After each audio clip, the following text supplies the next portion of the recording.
is our original strand of parental DNA, and we have the 5' and 3' ends labeled.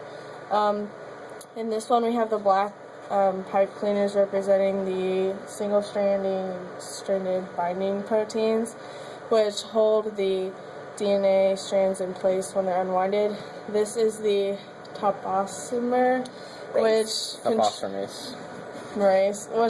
controls the winding of the double helix DNA, and the green clay represents our helicase, which unzips the double helix of the DNA. The straw represents the polymerase that moves along the strand, and it binds to the RNA primer, which is represented by the green pipe cleaner, and it moves along connecting the nucleotides, and the new nucleotide strand is represented by the blue pipe cleaner.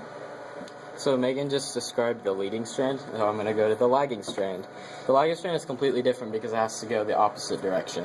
Everything goes from 3' to 5', so you have to start in that direction on the lagging strand also. So to start off, helicase moves down separating the nucleotides, and the proteins pull it apart to keep it organized. So what has to happen though for it to continue, an RNA primer has to be put in place.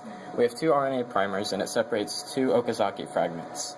And so what happens is the polymerase moves from the RNA primer, which is placed, towards the 5' end.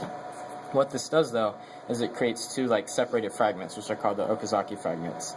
And for it to be a complete strand of DNA, something needs to connect it, and so that's where ligase comes in. Ligase connects the Okazaki fragments together, creating one strand of nucleotides, which then can transition into 2 sister DNA fragments.